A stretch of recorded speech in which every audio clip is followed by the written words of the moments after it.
Hello everyone, welcome to our channel. आज हम लोग ज्योग्राफी का चैप्टर 5 स्टार्ट करते हैं, मेजर डोमेन्स ऑफ द अर्थ।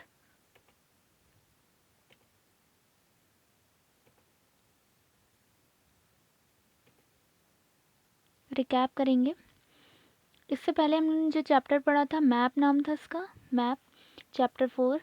और उसके कुछ हम पॉइंट्स एक बार रिकैप करना चाहेंगे। What is map? जैसा कि हमने लास्ट लेक्चर में बताया था कि मैप की ज़रूरत क्यों पड़ती है। सबसे पहले हम लोग नीड की बात करते हैं, किसी भी चीज़ से जो नई आती है हमारी लाइफ में यूज़ करने के लिए, तो सबसे पहले क्वेश्चन यही आता है कि इसकी नीड क्या है।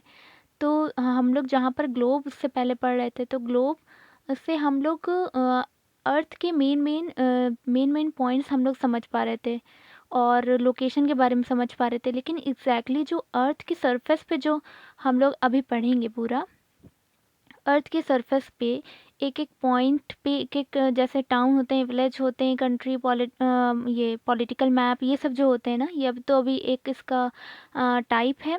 मतलब एक एक फॉरेस्ट, माउंटेन, ये सब जो चीज़ें हैं, तो ये सब पढ़ने के लिए हमें मैप की ज़रूरत पड़ती है। ये सब जानने के लिए हमें मैप की ज़रूरत पड़ती है। तो मैप क्या है? एक ड्राइंग है, एक रिप्रेजेंटेशन है किसका? अर्थ सरफेस का। ठीक है, ये क्लियर हो गया। टाइप्स ऑफ मैप हम लोगों ने पढ़ा था, 3 टाइप्स के मैप होते हैं, फिजिकल मैप, पॉलिटिकल मैप और थीमेटिक मैप। डिटेल में इसको जानना है तो वीडियो देख लीजिएगा। यहाँ पर हम एकदम पॉइंट टू पॉइंट पढ़ाएंगे। उसके बाद थर्ड हमारा पॉइंट आता है रिकैप का, कंपोनेंट्स ऑफ द मैप। तो उसमें हमने पढ़े थे 3 कंपोनेंट्स पढ़े थे, जिसके बिना मैप नहीं बन सकता है। जिसमें मैप बनाने के लिए जिन कंपोनेंट्स की ज़रूरत पड़ती है वो होते हैं डिस्टेंस, डायरेक्शन और थर्ड क्या था? थर्ड था हमारा सिंबल। ठीक है, तो ये चीज़ें इतना हो गया। फिर स्केच और प्लान, ये 2 अलग से पॉइंट्स हमने पढ़े थे। स्केच वो होती है जो हम लोग मेमोरी बेस्ड जो हम लोग ड्राइंग बनाते हैं, रफली विदाउट स्केल जो ड्राइंग बनाते हैं, उसे क्या कहते हैं? स्केच कहते हैं। और प्लान क्या होता है? जैसे स्मॉल, छोटी जो एरिया होते हैं, स्मॉल एरिया को बड़े स्केल पे दिखाना, उसे प्लान कहते हैं। इसमें क्या क्या आता है? जैसे हम लोग घर बनाते हैं, कंस्ट्रक्शन होता है, किसी बिल्डिंग का कंस्ट्रक्शन होता है, तो उसमें किसकी ज़रूरत पड़ती है? प्लान की ज़रूरत पड़ती है। एक बिल्डिंग को, एक किसी रूम को, ठीक है, इसमें कई सारी चीज़ें होती हैं, तो उनको जब दिखाना होता है तो उसमें लेंथ और ब्रेथ मैप में नहीं दिख सकती है। तो इसकी वजह से हमें किसकी ज़रूरत पड़ती है? प्लान की ज़रूरत पड़ती है। क्योंकि कोई रूम अगर उसमें बनाना है तो उसमें लेंथ और ब्रेथ भी हमें चाहिए, क्योंकि इसका उसका मेजरमेंट हमें चाहिए। तो उसके लिए किसकी ज़रूरत पड़ती है? प्लान की ज़रूरत पड़ती है। शॉर्ट में एक लाइन में समझेंगे, प्लान क्या है? प्लान एक छोटी सी एरिया को बड़े स्केल पे दिखाना प्लान है। ठीक है, ये जस्ट ऑपोजिट होता है मैप का। उसके लास्ट में हमने क्विज की थी। अगर इस चैप्टर को आप लोग को डिटेल में समझना है तो हमारा प्रीवियस लेक्चर देख लिए। चलते हैं हमारे इस चैप्टर के ऑब्जेक्टिव्स में। फर्स्ट ही हमारा major domains of the earth, यही चैप्टर का नाम है और यही हमारी फर्स्ट ऑब्जेक्टिव रहेगा। इसमें हम लोग कुछ डोमेन्स की बात करेंगे, अर्थ के कुछ डोमेन्स की बात करेंगे। और हाइड्रोस्फीयर, लिथोस्फीयर, ये सब सॉलिड पार्ट हमारा, गैशियस पार्ट और लिक्विड पार्ट जो अर्थ का। तो ये मेजर 4 डोमेन्स रहेंगे हमारे, वो उसके हम डिटेल में समझेंगे। और सेकेंड हमारा ऑब्जेक्टिव रहता है मेजर कॉन्टिनेंट्स। हमारे अर्थ पे कुछ कॉन्टिनेंट्स हैं, हम लोग ने पढ़ा है, हम लोग को इतना नॉलेज है पहले से। इसको डिटेल में थोड़ा पढ़ेंगे, कौन सा कॉन्टिनेंट बड़ा है, कौन सा सबसे छोटा है, स्मॉलेस्ट है, और इक्वेटर से कौन सा होके जाता है हमारे, ये सब चीज़ें अभी डिटेल में पढ़ेंगे। फिर थर्ड हमारा ऑब्जेक्टिव रहेगा major oceans of the earth. जो हमारी अर्थ है इसमें बहुत सारे ओशंस भी हैं, तो जो 5 मेजर ओशंस हैं उनको हम लोग पढ़ेंगे डिटेल में, कहाँ पर उनकी लोकेशन देखेंगे ग्लोब पे। और फिर हमारी लास्ट हेडिंग रहेगी biosphere, the domain of life, जहाँ पर हमारी लाइफ एग्जिस्ट करती है। ये बहुत एक नैरो पैसेज होता है, एमसीक्यूज़ में क्वेश्चन बहुत आ सकता है, इम्पॉर्टेंट है। और अब तो फ़िलहाल पेपर एमसीक्यूज़ वाइज चल रहे हैं, तो ये काफ़ी इम्पोर्टेंट है। और फिर लास्ट में हम लोग क्विज़ करेंगे, तो एक बार पूरा समराइज़ करेंगे। चलिए स्टार्ट करते हैं chapter major domains of the earth. As you have read in the first chapter, the Earth is the only planet which has life. Human beings can live here because the life sustaining elements of land, water and air are present on the earth. जब हम लोगों ने solar system पढ़ा था तो हम लोगों ने पढ़ा था कि एक प्लैनेट ऐसा है हमारे पूरे सोलर सिस्टम में जिस पर एयर प्रेजेंट है, ऑक्सीजन है, वाटर है, इस वजह से यहाँ पर लाइफ पॉसिबल है। और पॉसिबल क्या है, मतलब प्रेजेंट है, रहते हैं हम लोग। और surface of the earth is a complex zone in which three main components of the environment meet, overlap and interact। क्या पढ़ा?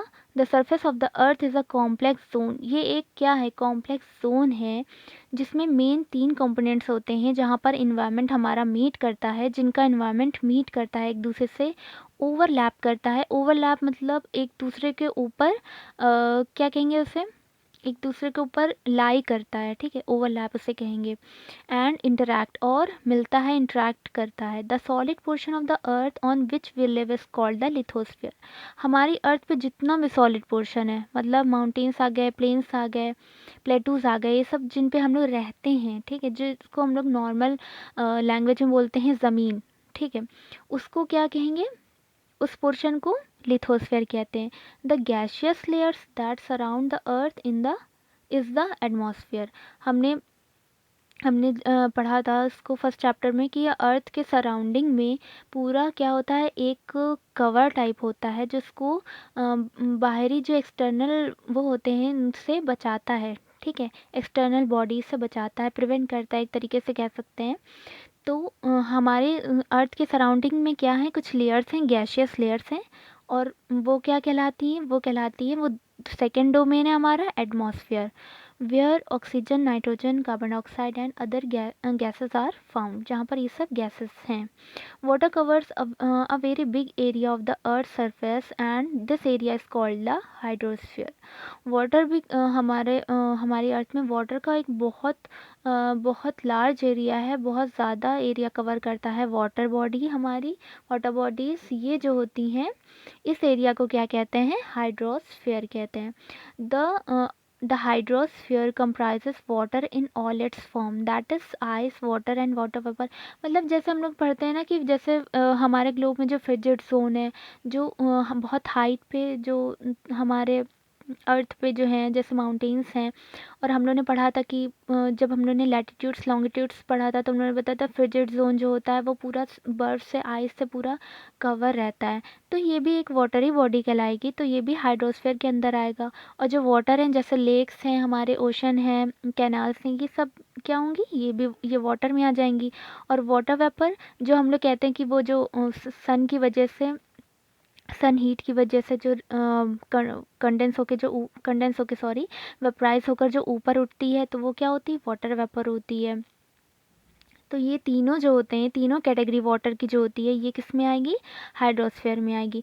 तो अभी तक हम लोगों ने क्या पढ़ा, 3 मेजर डोमेन्स पढ़े, लिथोस्फीयर जो सॉलिड पोर्शन है, एटमॉस्फेयर जो गैशियस पार्ट है, हाइड्रोस्फीयर जो वाटर से कवर है। और अब चौथा एक पढ़ेंगे, फोर्थ पढ़ेंगे, बायोस्फीयर जिसका नाम है, जिसमें हम लोग रहते हैं, एग्जिस्ट करते हैं, लाइफ पॉसिबल है। इस द नैरो जोन, ये एक बहुत ही नैरो जोन है, where we find land, water and air together. इसमें क्या है, इसकी खासियत ये है कि इसमें तीनों जो होते हैं, लैंड, वाटर यानी कि सॉलिड, लिक्विड एंड गैशियस, तीनों जो होते हैं वो एक साथ मिलते हैं। जिस पार्ट में, जिस जोन में, तो ऑब्वियसली जब तीनों जोन एक दूसरे पे लाई कर रहे हैं, अभी हम लोगों ने पढ़ा था ना कि ओवरलैप करते हैं, ये पढ़ा था, complex zone in which 3 main components of environment meet, overlap and interact, ठीक है। तो वही चीज़ हो रही है, लैंड भी मिल रहा है, वाटर भी मिल रहा है, एयर भी मिल रहा है, तीनों एक साथ मिल रहे हैं जिस जोन में, वो एक नैरो जोन है, और उसे क्या कहते हैं, बायोस्फीयर कहते हैं। Which contains all forms of life, यहाँ पे हर टाइप की लाइफ, मतलब सारी फॉर्म्स पॉसिबल हैं। मतलब कि जो वाटर में रहते हैं वो भी यहाँ इसमें लाई करेंगे, जो जो एनिमल्स जो उसमें लैंड में रहते हैं वो भी यहाँ रहेंगे, और जो हवा में रहने वाले हैं वो भी यहाँ पे लाई करेंगे। मतलब तीनों जो होंगे वो यहाँ पर लाई करेंगे। तो अब इसको थोड़ा डिटेल में पढ़ते हैं लिथोस्फीयर को। The solid portion of the earth is called the lithosphere, ये हमने वन लाइनर में पढ़ लिया। It comprises the rocks of the earth's crust and the thin layers of soil that contain nutrient elements which sustain organisms. Lithosphere में अभी हमने बताया था कि सॉलिड पोर्शन होता है, रॉक्स होते हैं, माउंटेन्स होते हैं। तो यही कह रही अर्थ क्रस्ट की रॉक्स जो होती है यहाँ पर मिलती है, और जो सॉइल यानी कि मिट्टी की लेयर्स, पतली पतली लेयर्स मिलती हैं जिनमें जिनमें न्यूट्रिएंट एलिमेंट्स रहते हैं। न्यूट्रिएंट मतलब कि न्यूट्रिएंट कहते हैं जैसे जो हमारी सॉइल के लिए जो ज़रूरी होता है, जैसे उस पर मान लिए हम लोग खेती करते हैं या एग्रीकल्चर के लिए जहाँ ज़रूरी होते हैं, तो उसमें बहुत सारे न्यूट्रिएंट होते हैं, एलिमेंट्स होते हैं, बहुत सारे सिलिकॉन है, यहाँ पे मैग्नीज मिल रहा है, यहाँ पे कुछ मिल रहा है, आयरन मिल रहा है। तो इस तरह के जो एलिमेंट्स होते हैं वो सब उस सॉइल में होते हैं, ठीक है। और हमारे कुछ ऑर्गेनिजम्स भी होते हैं जो उसमें रहते हैं, ठीक है। There are two main divisions of the earth surface, the large land masses are known as the continents and the huge water bodies are called the ocean basins. अब देखिए ये एक बहुत इम्पॉर्टेंट है यहाँ पे जानना। देखिए लिथोस्फीयर क्या हो गया, अभी तो हमने पढ़ा सॉलिड पोर्शन, लेकिन ये बताइए जो ओशन होते हैं, ओशन बेसिन्स, ये सब जो होते हैं, क्या इनके नीचे हमें वो नहीं मिलती है, सॉइल नहीं मिलती है, या फिर रॉक्स नहीं होती है? होती है। उसके ऊपर ओशन होता है, उसके ऊपर मतलब वाटर हमें मिलता है, वाटर बॉडीज़ होते हैं। तो ये सब, ये दोनों चीज़ें लिथोस्फीयर में आ जाएंगी। तो इसीलिए इसको दो मेन डिवीज़न में बांटा गया है अर्थ सरफेस को। बहुत ध्यान से सुनिए यहाँ पर। देखिए अर्थ की सरफेस को दो और मेन डिवीज़न में इन्होंने डिवाइड किया है। यहाँ पर हम ऐसे कह सकते हैं कि जैसे एक पार्ट सूखा, एक पार्ट गीला। मतलब सूखा वाला क्या हो गया, लैंड मासेस वाला, जहाँ पे माउंटेन है, प्लेन है, ये सब हो गया।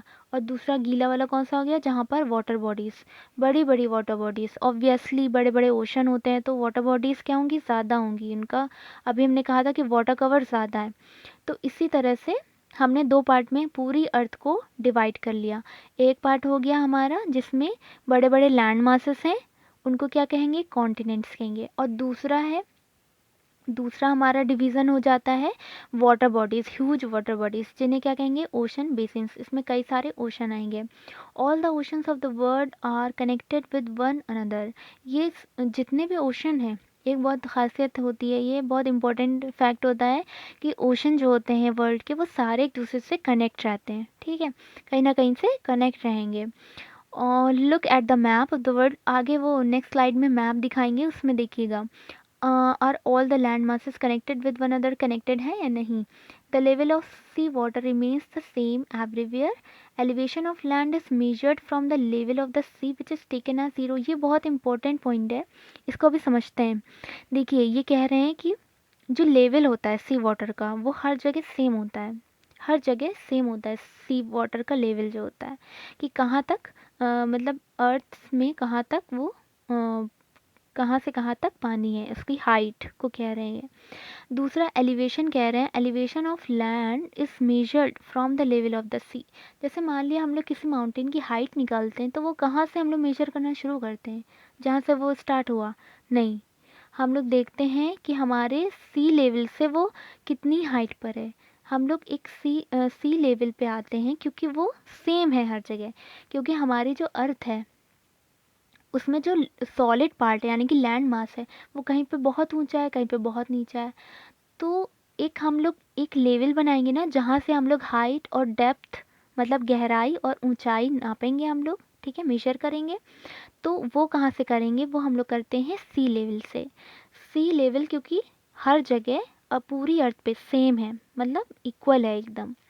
तो हम लोग सी लेवल पे जाते हैं, और माउंटेन अगर हम लोग को हाइट नापनी है तो वहाँ से हम लोग मेजर करेंगे किसी माउंटेन की हाइट। और अगर हम लोग को ट्रेंच यानी कि जो डेप्थ में जो होती हैं उनको अगर देखना है कि वो कितनी गहराई पे हैं, तो वहाँ उसी सी लेवल से हम लोग नीचे जाएंगे। तो इससे हम लोग क्या करते हैं, सी लेवल को क्या मान लेते हैं, ज़ीरो। ऊपर जाएंगे तो वो हमारे माउंटेन्स वगैरह मिलेंगे, उनकी हाइट मिलेगी। अगर नीचे मेजर करेंगे तो ट्रेंच वगैरह हमें मिल जाएगी। तो यहाँ पर सी लेवल क्या हो गया, ज़ीरो लेते हैं।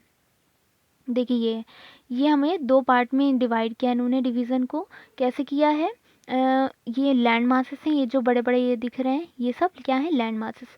बाकी जो ये लाइट ब्लू कलर का पार्ट दिख रहा है सब क्या है, वाटर बॉडीज़ है, यानी कि ओशंस हैं हमारे, मेन ओशन है। और ये बहुत ज़्यादा एरिया कवर करते हैं। देखिए the word continent and ocean, ये इन्हें क्या कहते हैं, कॉन्टिनेंट, और इन्हें क्या कहते हैं, ओशन।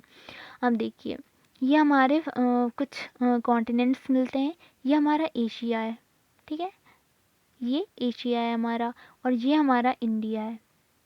ये कौन सी लाइन इंडिया से होके जा रही है, ट्रॉपिक ऑफ कैंसर, ठीक है, देखते चलिए बस, ट्रॉपिक ऑफ कैंसर होके जा रही है, हमारे इंडिया से होके जा रही है। और ये हमारे एशिया से जस्ट मिला हुआ कौन सा दूसरा सेकंड कॉन्टिनेंट कौन सा है, यूरोप। ये कौन सा है, यूरोप। उसके बाद यूरोप और इधर एशिया से मिला हुआ थर्ड कौन सा कॉन्टिनेंट है, अफ्रीका। अफ्रीका है, ठीक है।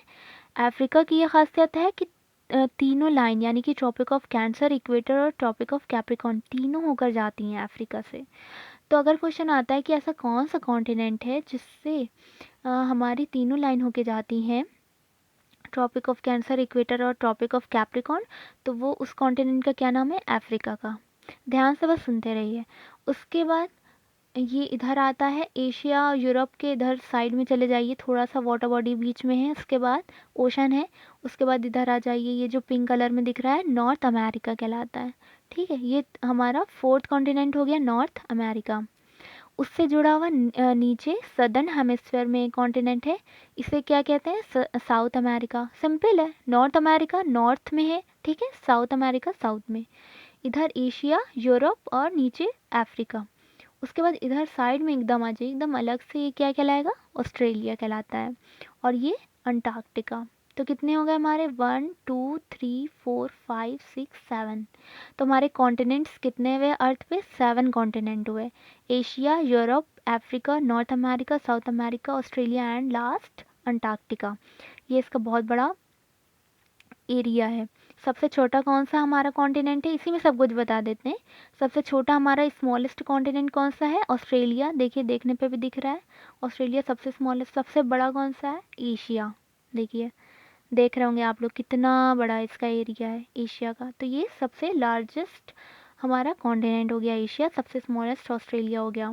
तीनों लाइन किस कॉन्टिनेंट से होके जाती हैं, अफ्रीका से। हमारे एशिया से कौन सी लाइन होकर, सॉरी हमारे इंडिया से कौन सी लाइन होकर जाती है, ट्रॉपिक ऑफ कैंसर। तो ये कुछ चीज़ें ध्यान रखिएगा, इन पे क्वेश्चन आता है। बाकी अभी अब इसमें क्या देखते हैं, ओशंस देखते हैं। ये हमारे कॉन्टिनेंट हो गए। अब हम लोग वाटर बॉडीज देखेंगे, ओशन देखेंगे। देखिए ऊपर जो दिख रहा है ये हमारा कौन सा ओशन है, आर्कटिक ओशन है।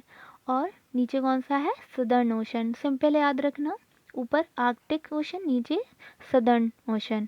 उसके बाद पैसिफिक ओशन, ओशन सबसे बड़ा ओशन है, सबसे बिगेस्ट एंड डीपेस्ट ओशन कौन सा है, पैसिफिक ओशन। देखिए यहाँ से ये पूरा चल रहा है, ये पूरा ये पैसिफिक ओशन इधर। और ये ग्लोब अब एज में तो फैला के दिखा दिया है, वैसे तो गोल टाइप है ना, इधर पीछे जुड़ा हुआ है। तो ये इधर पैसिफिक ओशन, और ये ना सोचिएगा ये दो पार्ट में, दो पार्ट में नहीं है, ये इधर आके मिला हुआ है, ये पार्ट इससे जुड़ा हुआ है ना, क्योंकि सर्किल एक बनता है ग्लोब का। तो ये इधर पैसिफिक ओशन और ये पूरा इधर पैसिफिक ओशन। तो ये हमारा सबसे बिगेस्ट ओशन है, पैसिफिक ओशन। अब देखिए यूरोप और नॉर्थ अमेरिका के बीच में जो ये ओशन है, ये एस टाइप की, देखिए एस टाइप बन रहा है ना ये डिज़ाइन, ये देखिए यहाँ से चले, ये एस टाइप बन रहा है। ये कौन सा ओशन कहलाता है, अटलांटिक ओशन। ये क्वेश्चन आता है एस टाइप का कौन सा ओशन बनता है, अटलांटिक ओशन, ठीक है। उसके बाद ये हमारे इंडिया है, इंडिया के नीचे कौन सा ओशन होगा, इंडियन ओशन होगा, ये भी याद रखना आसान है, इंडियन ओशन। और नीचे एकदम सदर्न अंटार्कटिका से जस्ट ऊपर कौन सा ओशन है, सदर्न ओशन। क्यों, क्योंकि सदर्न हेमिस्फीयर में। तो ये हमारे कितने ओशन हो गए, 1 2 3 4 5। ये तो पैसिफिक ही है, 5 ओशन हो गए, 7 कॉन्टिनेंट हो गए। फिर से एक बार देखते हैं, ऊपर आर्कटिक ओशन, नीचे सदर्न ओशन, बीच में एस टाइप के जो ये हमारा सिंबल बनता है, यूरोप और नॉर्थ अमेरिका को अलग करता है, इधर अफ्रीका साउथ अमेरिका को अलग करता है। कौन सा है, अटलांटिक ओशन।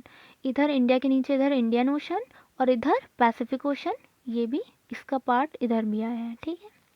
एशिया के पास इधर पैसिफिक ओशन है, एशिया के नीचे इधर इंडियन ओशन है। तो ये हमारे क्या हो गए, कॉन्टिनेंट और ओशन।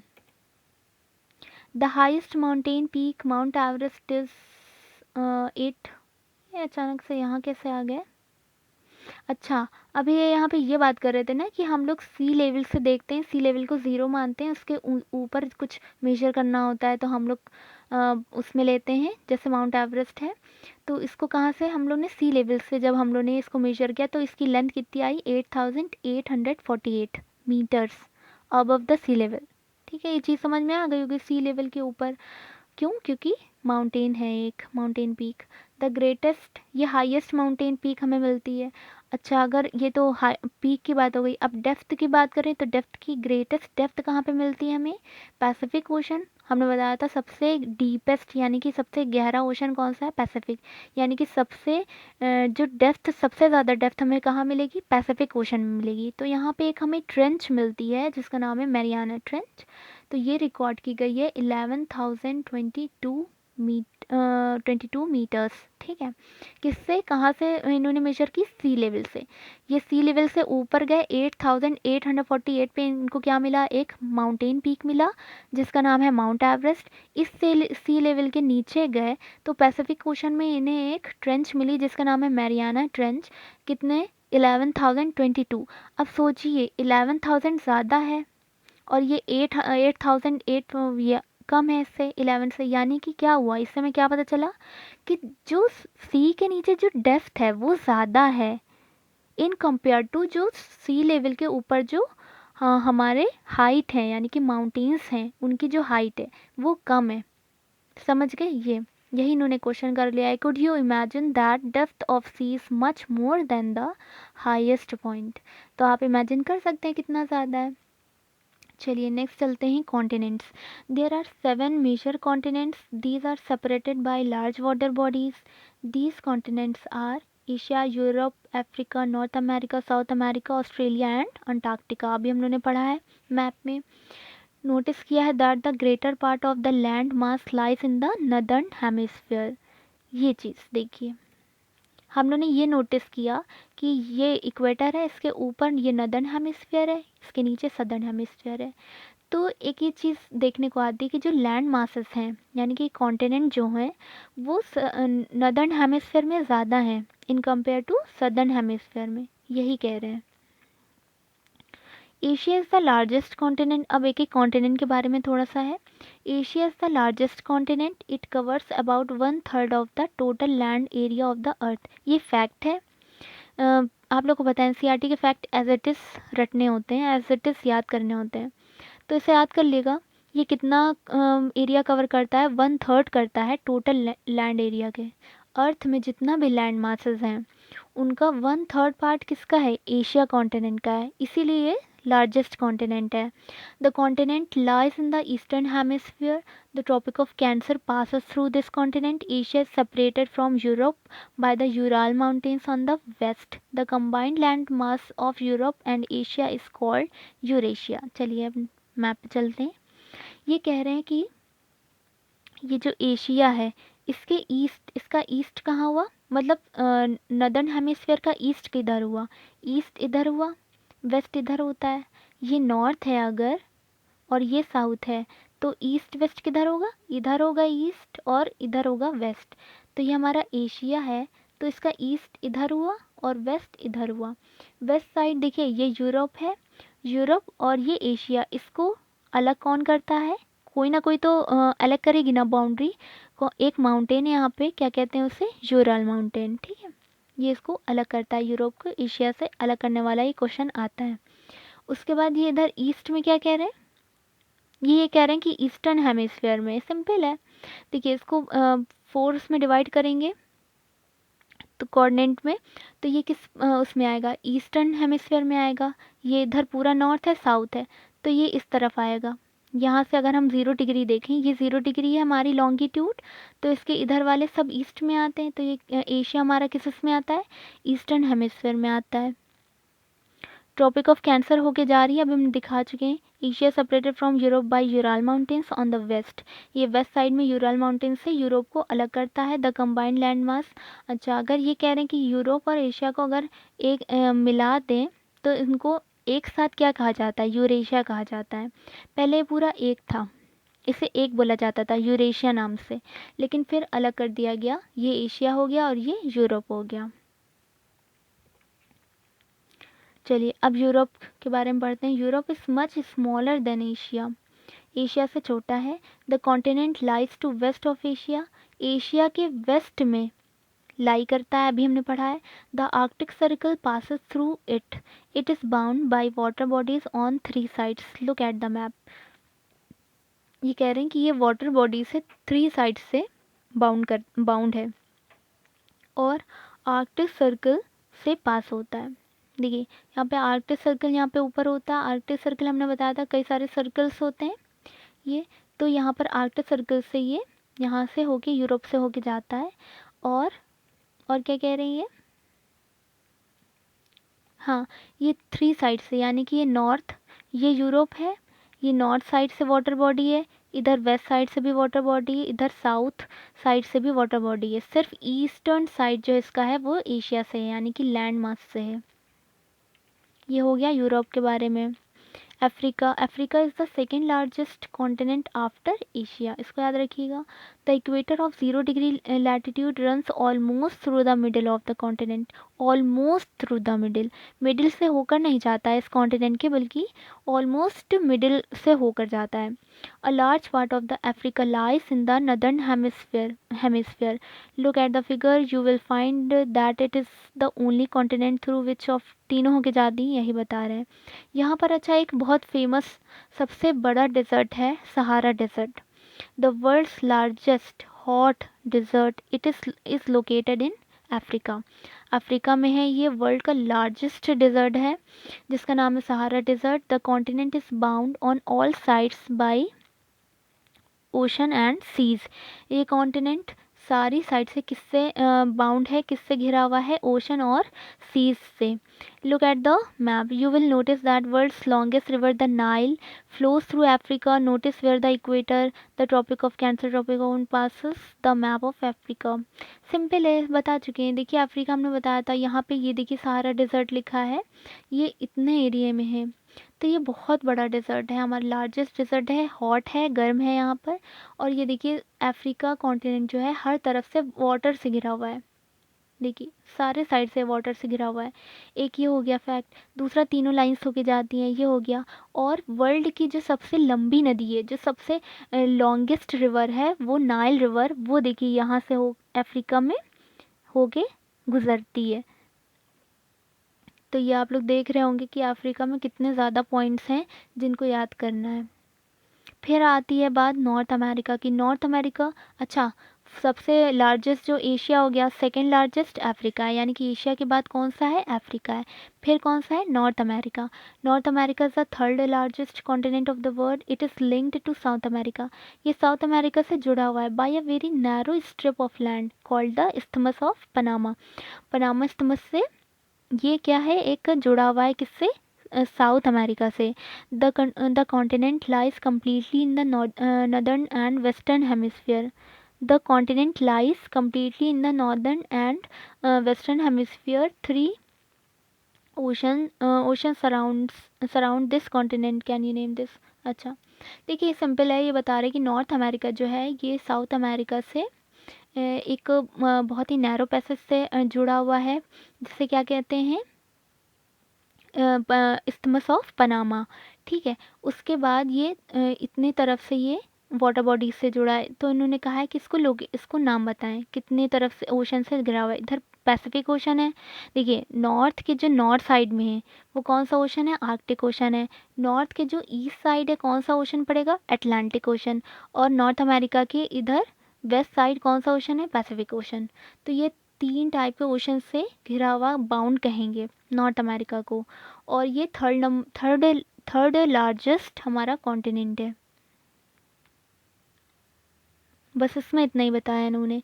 उसके बाद आता है साउथ अमेरिका, देखिए इसमें बताया दिखाया है इन्होंने, ये नैरो पैसेज से जुड़ा हुआ है, इस्थमस इसे कहते हैं। क्या है इस्थमस, अ नैरो स्ट्रिप है of land joining 2 land masses, जो 2 लैंड मासेस को बहुत ही नैरो स्ट्रिप जोड़ती है, उसे क्या कहते हैं, इस्थमस कहते हैं। उसका नाम क्या है, Panama. South America lies mostly in the southern hemisphere. देखिए मोस्टली ये नदर्न हेमिस्फीयर में लाई करता है और South America mostly southern hemisphere में लाई करता है। Which two ocean surround it on the east and west. इन्होंने पूछा है कि इसके ईस्ट और वेस्ट में कौन से ओशन सराउंडिंग में है।